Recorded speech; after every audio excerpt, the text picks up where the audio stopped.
La parusia o el retorno glorioso de Cristo. Introducción. La iglesia primitiva encontró la promesa de la segunda venida de Jesús en el Evangelio según San Juan, que dice: y cuando haya ido y os haya preparado un lugar, volveré y os tomaré conmigo. Y también, dentro de poco ya no me veréis, y dentro de otro poco me volveréis a ver.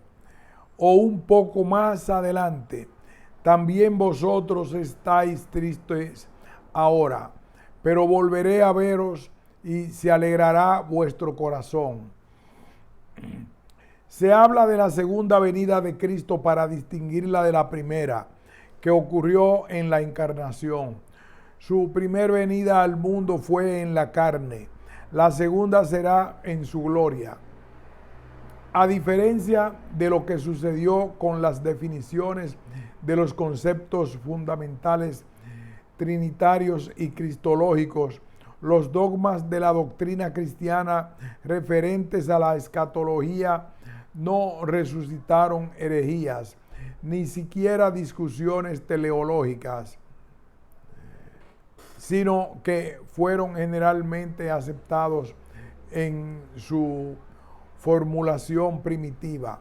Esto dio lugar a que los planteamientos escatológicos se expresaran en forma muy sencillas y explica por qué no se valoraron debidamente los diversos términos que se utilizaron en el Nuevo Testamento y en los símbolos de fe primitivos, tales como parusía, segunda venida, venida en la gloria, retorno de Cristo, epifanía, día del Señor, etc. Terminología utilizada. Parusía. Esta palabra se deriva del griego pareimi, que significa estar presente o llegar. Antiguamente el helenismo utilizó esta palabra para referirse a la manifestación en la tierra de las personas divinas, así como para designar la entrada triunfal de los reyes o príncipes a las ciudades de sus dominios. Se trata en este segundo caso de una palabra que representa a un despliegue de poder en un ambiente festivo o a la vez solemne. En la Roma imperial, la parusía del César era un acontecimiento tan importante que podía dar lugar incluso a una nueva era. Podía hasta significar un cambio decisivo en la historia. Por eso, en la parusía, el emperador era saludado como portador de grandes nuevas para el pueblo, y el pueblo esperaba con expectación su venida, que seguramente arrojaría beneficios extraordinarios. De allí su carácter festivo y jubiloso. En el Nuevo Testamento se utiliza la palabra parusía en su acepción técnico-religiosa, designando con ella el advenimiento de Cristo al final de los tiempos. Así es como la parusía se encuentra asociada con el fin del mundo. También se encuentra relacionada con la resurrección y con el juicio final. Pero descripción de este término lo da San Pablo en 1 de Tesalonicenses. Hermanos, no queremos que estéis en la ignorancia respecto a los muertos, para que no os entristezcáis como los que no tienen esperanza. Porque si creemos que Jesús murió y que resucitó, de la misma manera Dios llevará consigo a los que murieron en Jesús. Os decimos esto como palabra del Señor. Nosotros los que vivíamos, los que quedemos hasta la venida del Señor, no nos adelantaremos a los que murieron. El Señor mismo, a la orden dada por la voz de un arcángel y por la trompeta de Dios, bajará del cielo, y los que murieron en Cristo resucitarán en primer lugar. Después nosotros, los que vivamos, los que quedemos, seremos arrebatados en nubes junto con ellos al encuentro del Señor en los aires. Y así estaremos siempre con el Señor. Consolaos pues mutuamente con estas palabras. El día del Señor. La fórmula, el día del Señor, que aparece en Tesalonicenses 2 y 5, encuentra también con diferentes variaciones, tales como el día de nuestro Señor Jesucristo en 1 de Corintios, y como el día de Cristo en Filipenses 1:10, y como el día del juicio en Corintios 3:13. Esta expresión, que es la más comúnmente utilizada para designar a la parusía, tiene su origen en la transposición cristológica del día de Yahvé del Antiguo Testamento, y es un elemento que acentúa las raíces de donde proviene la esperanza cristiana. La Epifanía. Epifanía es una palabra griega que significa esplendor o manifestación luminosa, y se utilizaba especialmente en referencia a los dioses o a los reyes.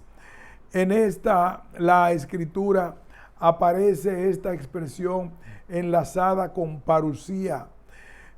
Entonces se manifestará el impío, a quien el Señor destruirá con el soplo de su boca y aniquilará con la manifestación, epifanía, de su venida, parusía. La palabra epifanía se encuentra también en las cartas pastorales de Pablo, en Timoteo 6:14. La impresión de ausencia que podría producir la palabra parusía se borra con el término epifanía, que nos hace pensar en una luz que ya brilla, aunque nuestros ojos no puedan percibirla, mientras peregrinamos por el mundo, porque no están adaptados a su resplandor. Apocalipsis o revelación.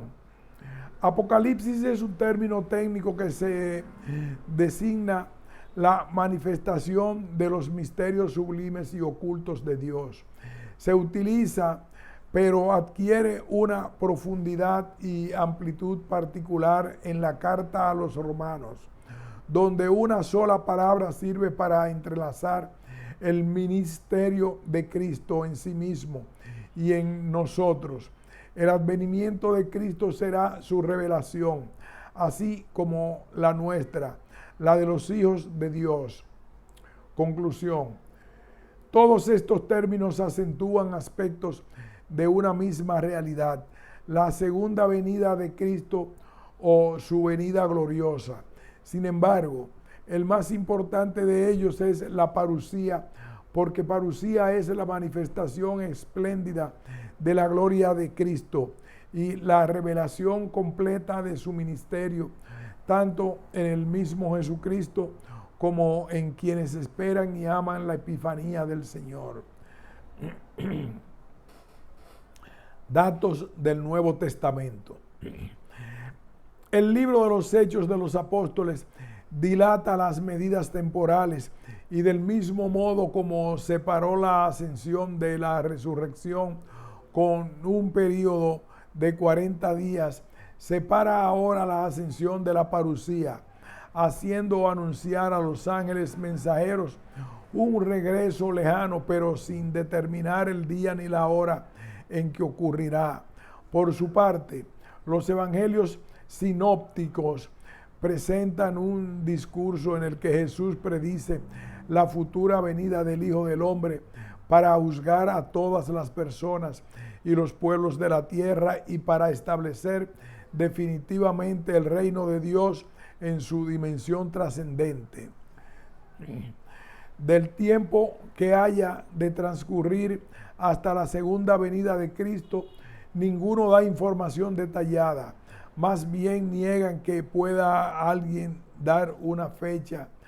Por eso insisten en la necesidad de estar siempre preparados. Juan es entre los escritores del Nuevo Testamento quien mejor presenta esta escatología inaugurada, pero no por eso desconoce la existencia de otra futura. Por eso en el capítulo 5 de su evangelio distingue dos horas.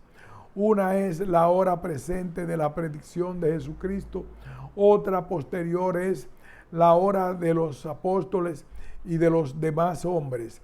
En verdad os digo, llega la hora, ya estamos en ella, en que los muertos oirán la voz del Hijo de Dios y los que oigan vivirán. No os extrañéis de esto. Llega la hora en que todos los que estén en los sepulcros oirán su voz y saldrán. En el capítulo 6 se repite por 4 ocasiones la promesa de la resurrección en el último día para aquellos que creyeron en Jesucristo, que comieron su carne y bebieron su sangre. La primera carta de Juan contiene este texto. Y ahora, hijitos míos, permaneced en él para que cuando se manifieste tengamos plena confianza y no quedemos avergonzados lejos de él en su venida. También el libro de Hechos de los Apóstoles presenta a la fe y a la esperanza como ejes de la predicación de la iglesia primitiva. Así leemos que Pedro, después de proclamar la resurrección de Jesús, vuelve la atención de sus escuchas sobre los tiempos de la restauración que están por venir, diciendo, a fin de que el Señor venga el tiempo de la consolación y envíe al Cristo que os había sido destinado, a Jesús, a quien debe retener el cielo hasta el tiempo de la restauración universal. De los signos de la parucía en el Nuevo Testamento. El Nuevo Testamento ofrece varias señales que indicarán la proximidad de la parucía y segunda venida de Cristo a la tierra. Estas señales son las siguientes: A. El enfriamiento de la fe. B. La aparición del anticristo. C. La conversión de las naciones paganas. D. La conversión de Israel. Todos los textos bíblicos en que se habla de la parucía pertenecen al tipo literario llamado apocalíptico. En dicho estilo, los signos son imágenes que evocan lo inaudito, tales como catástrofes cósmicas, la lucha por el bien y el mal, las persecuciones, el hambre universal, en fin, dramatizaciones. Y si bien es cierto que se presentan estos signos en la conexión con la historia, hay que saber identificarlos como signos apocalípticos para poder interpretarlos en su justo valor. No es que pretenden tener una significación cronológica ni describir el futuro, sino que su objetivo es captar la atención del lector o del oyente. Y son, más que todo, una especie de preámbulo en el cual se mencionan hechos dramáticos para que el lector caiga en cuenta de la importancia de lo que luego se va a exponer.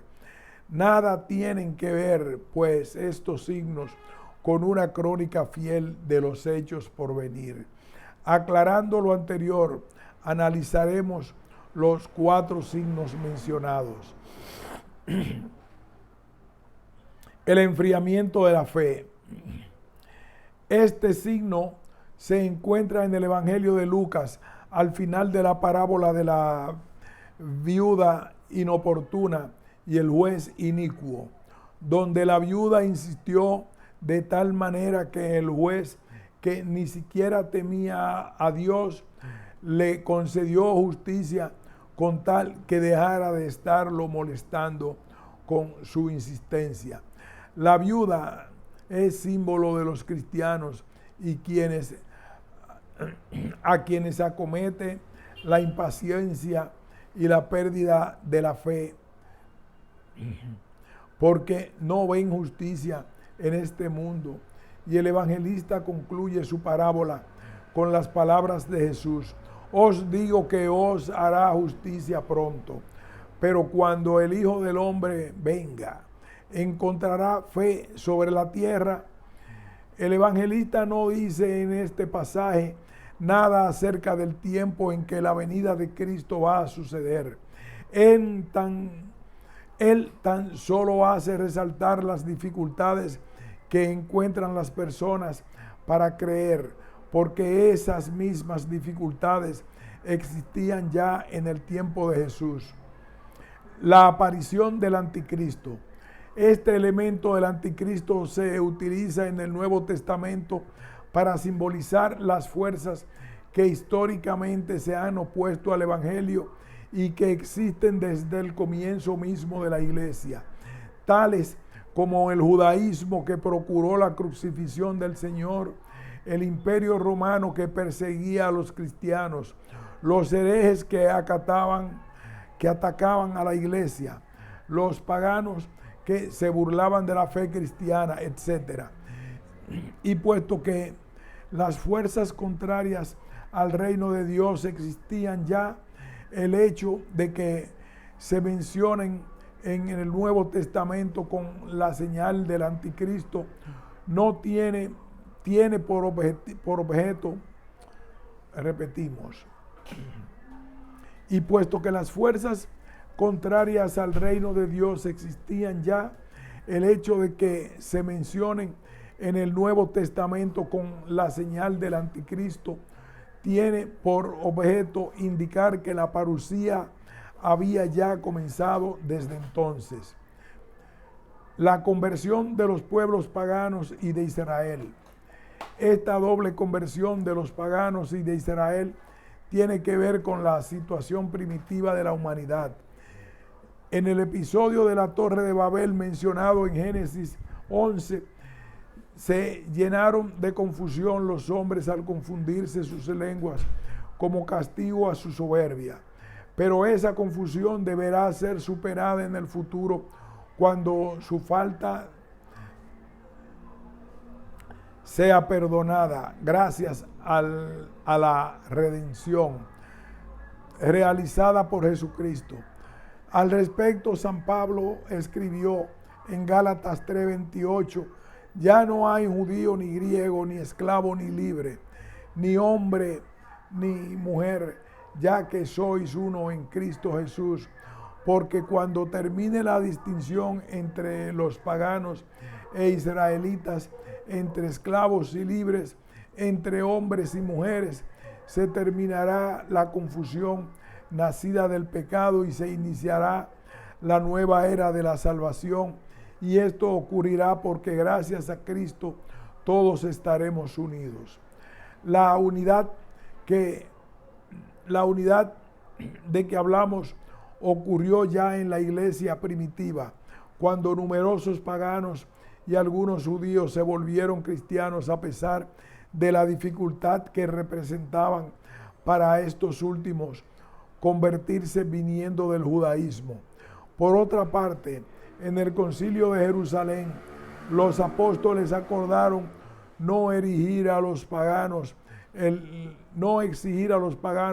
el cumplimiento de la ley judía como condición para ser aceptados en la comunidad cristiana, hecho histórico en el que se ve cómo ya desde los principios de los primeros años se comenzó a dar la conversión de paganos y de israelitas. Los datos del magisterio. La espera de la inminente parusía da un acento escatológico a la iglesia primitiva y ese acento se ve reflejado en su liturgia, en los símbolos de la fe y en los escritos de los padres, como puede comprobarse en los documentos más antiguos. La Didache, escrito del siglo II, se cierra con una evocación de la venida final del Señor en las nubes del cielo. Hermas, también escritor del siglo II, utiliza el término parusía en sentido técnico. San Justino, también del siglo II, distingue entre la primera y la segunda venida de Cristo, la primera sin gloria y la segunda con gloria. Lo mismo ocurre con San Ireneo, también autor del siglo II, y con los otros escritores. La fe en la segunda venida de Cristo quedó registrada desde los primeros símbolos de la fe con las palabras "ha de venir a juzgar", y fue posteriormente cuando se incluyó el calificativo "con gloria" para quedar finalmente como hoy lo conocemos. Ha de venir con gloria a juzgar. También la perspectiva de la parusía se ha conservado desde entonces dentro de las celebraciones religiosas, como puede apreciarse en la liturgia de los sacramentos del bautismo, la Eucaristía, el matrimonio, etc. Desde la época del medioevo hasta la época moderna, el magisterio de la Iglesia solo ha hecho dos ligeras menciones a la parusía. Una fue durante el Cuarto Concilio de Letrán en 1215 y la otra en la profesión de fe del emperador Miguel Paleólogo en el año 1267.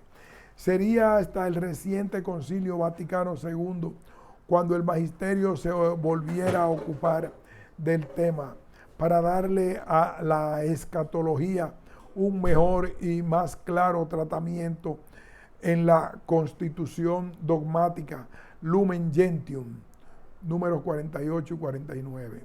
Conclusión. Hay que distinguir entre la consumación y el final. Es necesaria una consumación, pero ello no significa que sea necesario también un final. En realidad, a nivel personal, debe realizarse una consumación escatológica en cada hombre que muere, y esa consumación ocurrirá precisamente en el momento de su muerte, sin que para él sea necesario esperar al final de los tiempos. En esa consumación escatológica individual, ya nuestro Señor Jesucristo tendrá que mostrarse tal como es, y el velo que para los vivos cubre su realeza tendrá que rasgarse para dar paso a la clara visión de Cristo glorificado.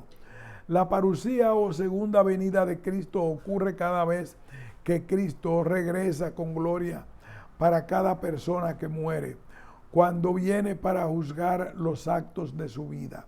El rigor Cristo nunca se ha manchado del mundo.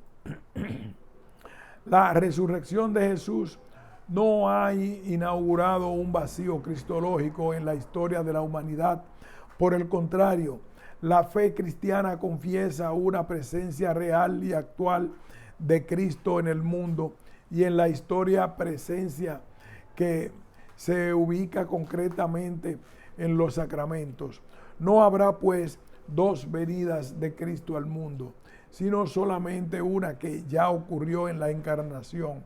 A partir de ella, su presencia se va desplegando desde su sacrificio como siervo de Dios hasta su glorificación como Cristo resucitado, y luego hasta su manifestación gloriosa o epifanía de la parusía. De hecho, los padres de la Iglesia aplicaron la palabra parusía tanto a la encarnación como a la manifestación de Cristo al final de los tiempos.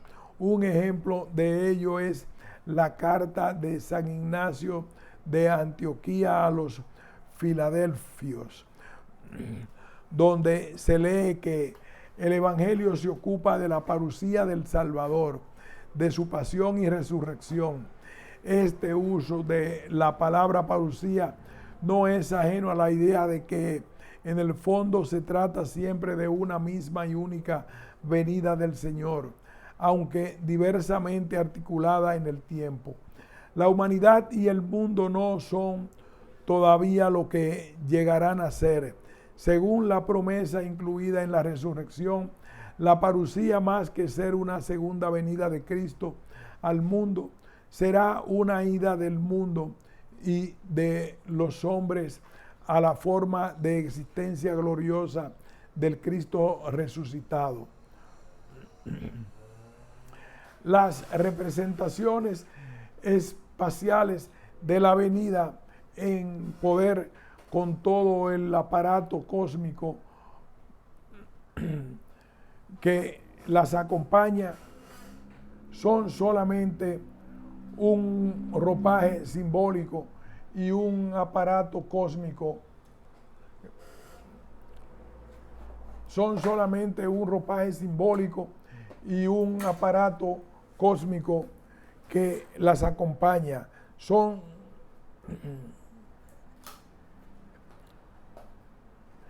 Y por consiguiente no autorizan a concebir la parusía como un movimiento local o temporal. La parusía concierne todavía a la historia en cuanto a su clausura, pero es también un paso intermedio, ya que en la parusía de cada persona no se agota la plenitud de Cristo, sino que de alguna manera permanece completa hasta el final de los tiempos. Fin de este ensayo.